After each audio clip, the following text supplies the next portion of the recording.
Draven's gonna rip down the barrier between our dimensions.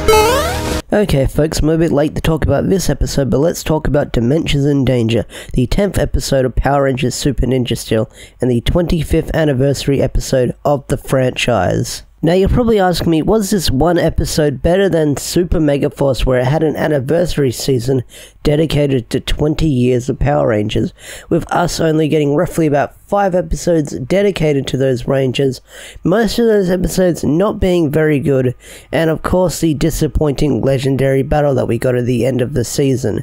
Was this better than all of that combined? Yeah, it was, to be honest. And this episode isn't a perfect 100%, of course it has some problems. If you're a hardcore Power Ranger fan, you can point out those plot problems such as continuity and stuff like that, and of course the main villain being a bland ripoff of Lord Draven, even having his name very similar to him, calling him Lord Draven. But anyways, let's break down the episode and talk about it. Now the episode opens up with Tommy Oliver pulling up in Reefside in that big Jeep that he's got, and he walks over to his house and you learn that he's got a son called JJ. Hold on to that name, it might come in handy when we get to solve the dragon in December. But as he pulls up to his house, he is kidnapped by a mysterious being that we don't really find out till later, but you know who it is, it's Lord Draven, because after that we just cut to the credits with the Super Ninja Steel team playing pool, and then Mick tells them to come to the base because there's trouble a-brewing. The Rangers are then greeted by 3 cloaked figures. Are they the Dementors from Harry Potter, or are they Peter Griffin's ghostly friends from another world?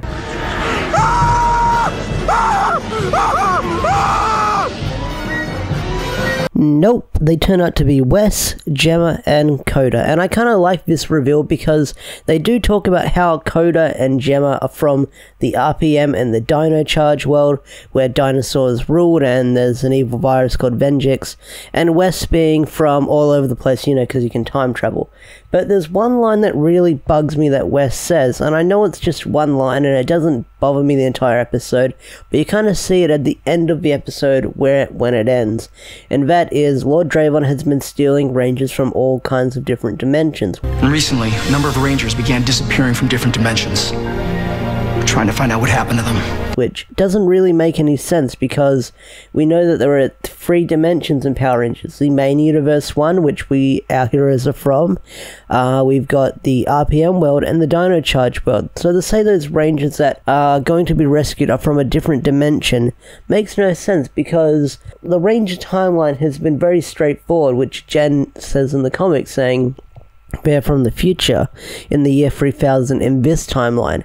And of course, Gemma and Coda being from different dimensions, they're from their different dimensions. So why would Rangers like TJ, Antonio, and Trent, and characters like that all be from different dimensions? Now, the portal could have been there at the end to get them home, but the way they deliver that line, saying Rangers from different dimensions, kind of confuses people and kind of screws with the continuity the way this has been written, because there are not many Rangers are from different dimensions. The only ones who are from different dimensions, like I mentioned earlier, are Coda and Gemma. But hey, it's a small bit of dialogue. I won't let it get under my skin that much.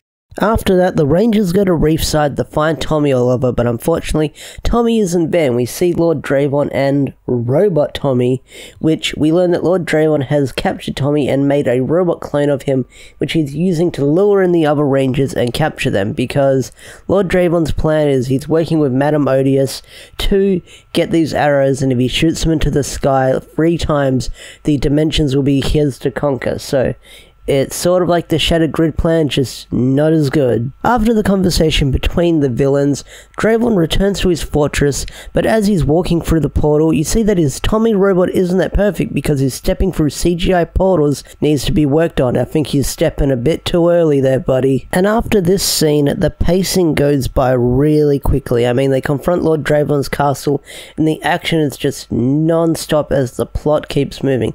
And fast pacing in an episode can be a double-edged sword, and here it works okay. I mean, I kind of wish this episode was a 2-parter, but you can't get the best of both worlds here. But As the Rangers confront Lord Draven's castle, they are quickly surrounded on both ends, but they are also saved by Tommy Oliver, who's running at them at super speed and invisibility. But I thought super speed was Connor's thing, not Tommy's. Tommy's was the invisibility power. But oh well, the writers can't remember everything. After that, the team splits into two groups, one being the Super Ninja Steel that will consist of Super Sentai footage from a movie, and Tommy and his team consisting of American-made footage.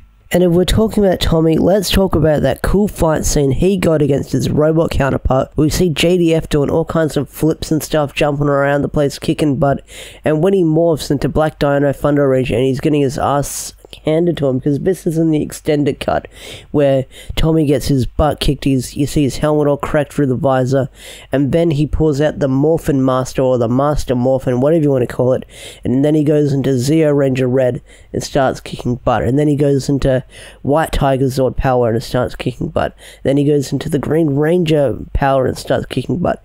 I'm pretty sure he does all of them but Turbo, but yeah, he passed on those Turbo powers, so he doesn't really need them.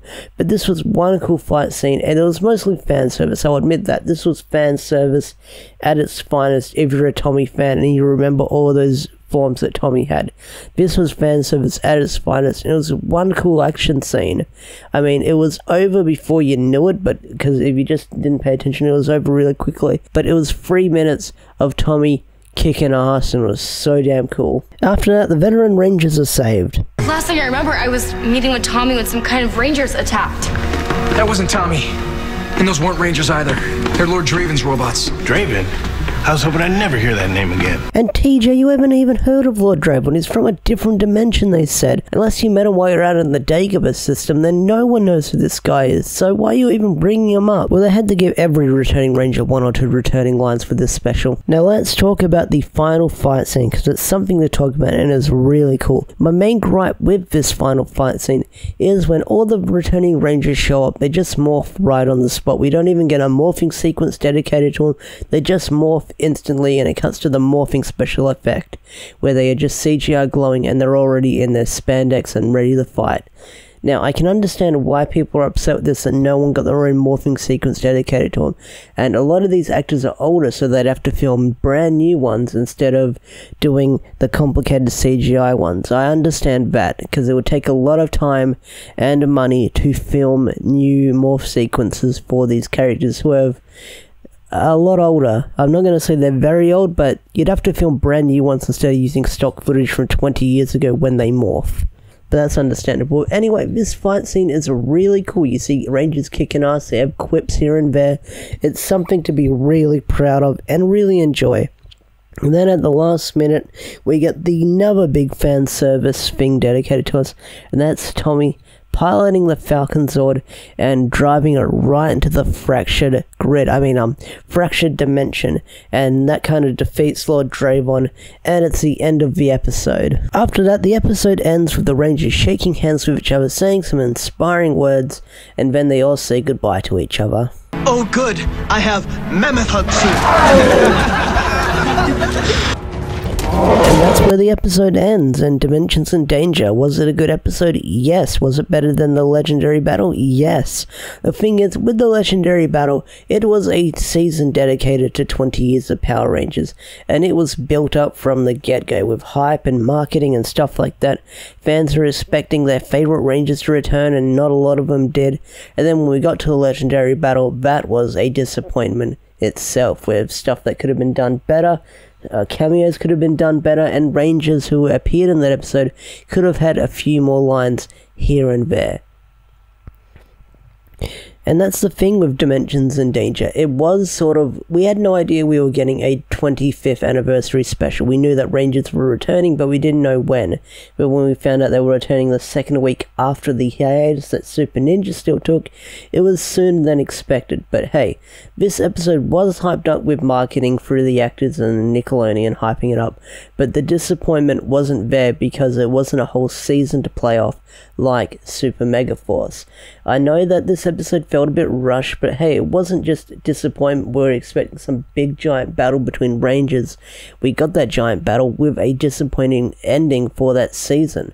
Super Ninja Steel is still in the progress, so we have still a lot to judge it and see where it's going to end. But this Dimensions in Danger episode is a good standalone episode on its own. And even if you just watch this anniversary episode and compared it to the other ones, this would be better than Legendary Battle, slightly better than Once a Ranger, but not on par as the legendary 10th anniversary episode Forever Red, which is the highest anniversary episode that fans hold really high for and love a lot. So this anniversary episode was better than the last one we got, I'll say that much. But that's going to wrap up my review of Super Ninja Steel Episode 10, Dimensions in Danger. What did you guys think of the episode? Was it disappointing? Was it not disappointing? Do you think they could have done better here and there? Tell me what you guys think in the comment section down below, and let's get some sort of conversation started. Anyways, I'll wrap up this video now. Have a wonderful day and peace out.